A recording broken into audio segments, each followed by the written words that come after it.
অনুগ্রহ করে মনে রাখবেন, এই অনুষ্ঠানে অংশগ্রহণকারী ব্যক্তিদের সমস্ত মন্তব্য এবং মতামত একান্তই তাদের নিজস্ব। তো যখন কম হয় বা ভাইরাস সিজনে তখন খুবই কমে যায়, চাহিদা কমে যায়, তখন দেখেছি আমরা এত বছর যেহেতু চাষ করছি, তো তখন ফিড কোয়ালিটি এবং চিক্স কোয়ালিটি দুটোই কিন্তু কোম্পানি কমিয়ে দেয়।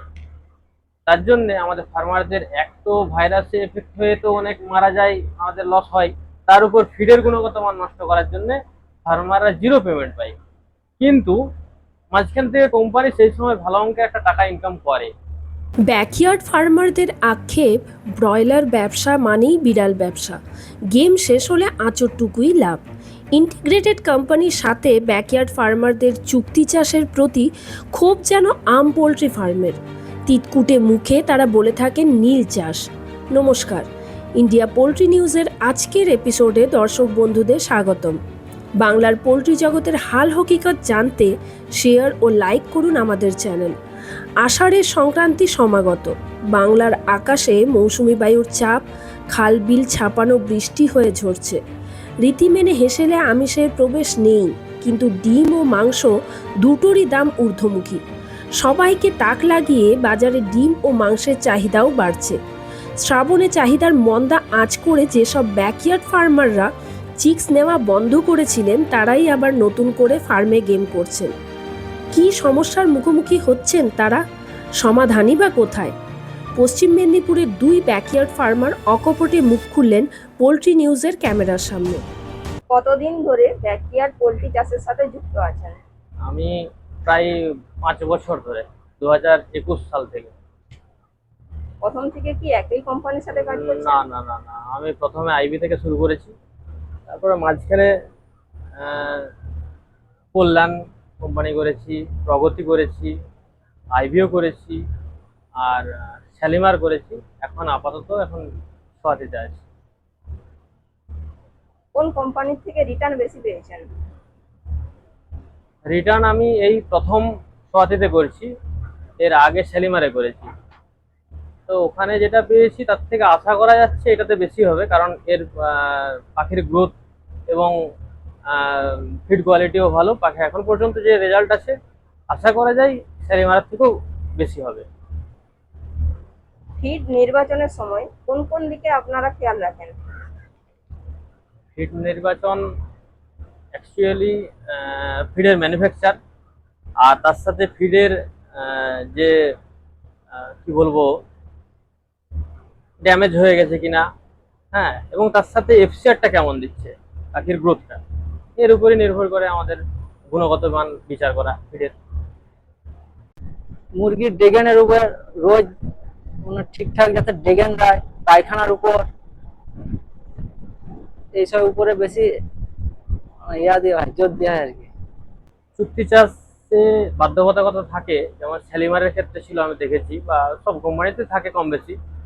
তো ওদের মেন ব্যাপার চুরিটা চলবেই নি। আবার এফসিআর যদি বেড়ে যায়, বিশেষ করে শালিমারের ক্ষেত্রে দেখেছি, তারা একটা বেঁধে দেয় 1.60-তে 2 কেজি। তো তারও বেশি হয়ে গেলে ফার্মারদের উপর দোষারোপ দেয়, তোমরা চুরি করেছো, এইসব ব্যাপার নিয়ে একটু ক্লেম দেয়।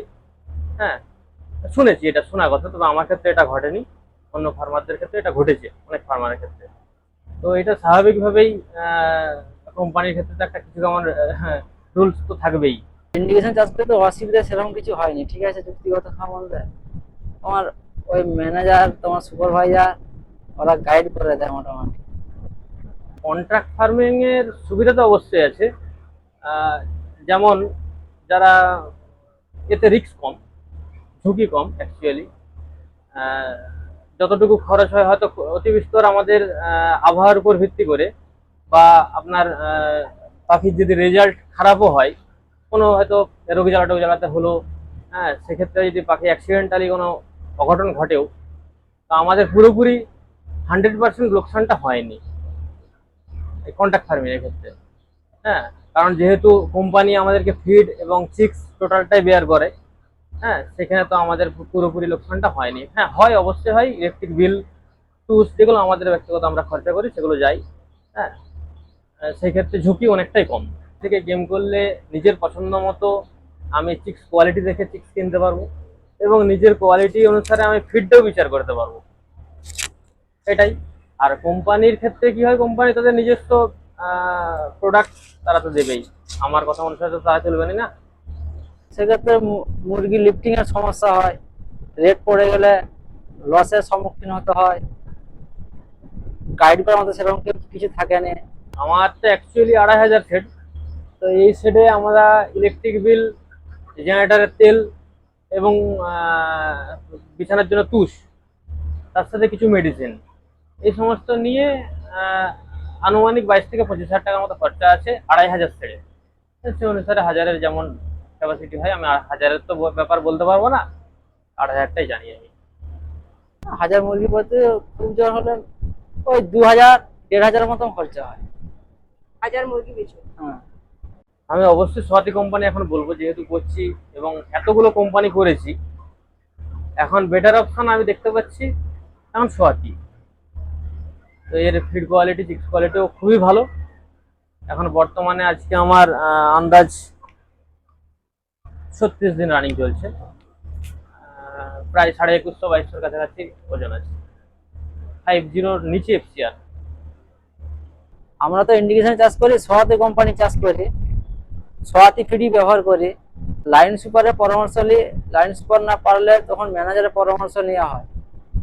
ফিড পরিবর্তন করলে আমাদের পাখির ইমিউনিটি পাওয়ার নষ্ট হবে, অ্যাকচুয়ালি পায়খানা করবে, আর তার সাথে ওজন তো হ্রাস হবেই।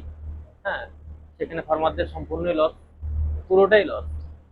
এফসিআর ঠিক থাকলে আর ফিডের গুণগত মান যদি ঠিক থাকে, অবশ্যই পাখি ভালো হবে। ফিড পরিবর্তন করলে, ফিডের কোয়ালিটি কম করলে তখন পাখির ডেগেনও কমে যায়, আর ফিডের কোয়ালিটি ভালো করলে পাখির ডেগেন ভালো পাওয়া যায়। ফিডের দামের উপর তো নির্ভর করবেই না আমাদের লাভ। কোম্পানি, যেহেতু আমি ইন্টিগ্রেশন করছি, মানে অ্যাকচুয়ালি কন্ট্রাক্ট ফার্মিং করছি, তো সেখানে কোম্পানি যদি ফিডের কোয়ালিটি কমায়, আমাদের কাছ থেকে তো দাম একই নিচ্ছে।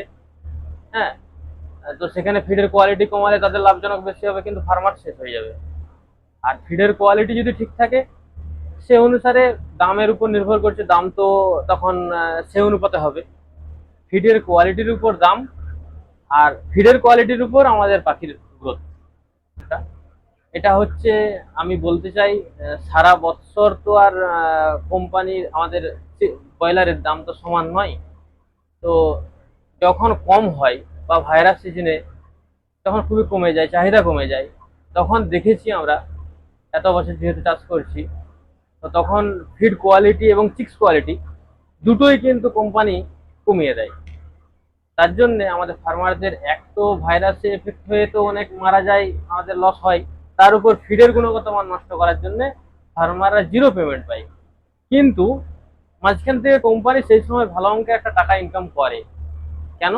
যদি 110 টাকা, 100 টাকাও রেট থাকে, তো আমাদের কাছ থেকে আমাদের অ্যাকচুয়ালি কোম্পানি আমাদেরকে 84 টাকা কস্টিং দিচ্ছে। যখন ফিডের কোয়ালিটি কমিয়ে দিচ্ছে, তাহলে আমাদের কস্টিং বেড়ে যায়, খাবারটা খাই কিন্তু সেই পরিমাণে ওজনটা দেয়নি। তখন আমাদের কস্টিং 1 কেজি মুরগির জন্য খরচটা আমাদের বেড়ে যায়। আমরা কিন্তু খরচ বেড়ে যাওয়ার জন্য, কস্টিং বেড়ে যাওয়ার জন্য আমাদের অ্যাকচুয়ালি আমরা যে ডিসি পেমেন্ট পাই সেটা কিন্তু অ্যাকচুয়ালি খুবই কম। কিন্তু কোম্পানি মাঝখান থেকে 100 টাকা, 110 টাকা যখন রেটটা বিক্রি করে, তখন মাঝখান থেকে ওরা কেজি প্রতি 10 থেকে 15 টাকা ইনকাম করে। মানে এক একটা ফার্মে ধরতে পারেন 70 থেকে 80 হাজার কি 1 লাখ টাকা ইনকাম করে নিয়ে যায় আমাদেরকে না দিয়ে। এটা ঘটে। ওটা আমি বলবো যে ভাইরাস সিজন হোক বা চাহিদা যদি কমও থাকে, মুরগির রেট যদি কমও থাকে, তাহলে এইটুকুই অনুরোধ করব সকল কোম্পানিকে যে ফিডের গুণগত মান এবং চিক্সের কোয়ালিটি যেমন না চেঞ্জ করা হয়। ওরা যাতে ভালো কোয়ালিটি ফিড দেয়, ভালো কোয়ালিটি ফিড দিলে ফার্মের পাখিও ভালো হবে, ডেগনও ভালো পাবো, এফসিআর ভালো পাবো, এটাই আশা ফিড কোম্পানির কাছে। সবারই অবদান আছে, ভ্যাকসিন, মেডিসিন, জল, আর হচ্ছে তোমার ম্যানেজমেন্ট, সবারই অবদান আছে। কোয়াড ফার্মারদের জন্য যারা নতুন ফার্ম তৈরি করবে, অ্যাকচুয়ালি তাদেরকে আমি প্রথমেই বলবো, এখন ওয়েদার এমনই হয়েছে, সারা বছর 12 মাসের ধরতে পারেন 1.5 থেকে 2 মাস খুব জোর শীতকাল থাকে, বাকি সময়টা ভ্যাপসানি গরম থাকে। কি গ্রীষ্মকাল কি বর্ষাকাল, সবসময় ভ্যাপসানি গরম একটা। তো এতে অবশ্যই দরকার আমাদের এখন কন্ট্রোল শেড, যেটাকে ইসি কন্ট্রোল শেড বলা হয়। অবশ্যই কন্ট্রোল শেডের প্রয়োজন হয়, আর তাদেরকে শুরু করতে গেলে কন্ট্রোল শেডেই করতে হবে, তবেই কিছুটা দেখতে পাবে। এবং তার সাথে কন্ট্রাক্ট ফার্মিংটাই করতে হবে। নিজে থেকে করা আমার মনে হচ্ছে ঝুঁকিপূর্ণ হবে প্রথম অবস্থায় করা। হ্যাঁ, তারপর যখন আস্তে আস্তে সে নিজে স্ট্যান্ড হতে পারবে, নিজে করতে পারে, সে যদি রিস্ক নিতে পারে, সে অবশ্যই নিজে করতে পারে। কিন্তু প্রথমে তার সাজেশন থাকবে আমার কাছে যে প্রথমে কন্ট্রাক্ট ফার্মিং করা এবং কন্ট্রোল সেট করা, এই দুটো। পোল্ট্রি শিল্পের এই ধরনের আরও আকর্ষণীয় ভিডিও দেখার জন্য আমাদের চ্যানেলটি সাবস্ক্রাইব করুন এবং ফেসবুক পেজটি ফলো করুন। ধন্যবাদ।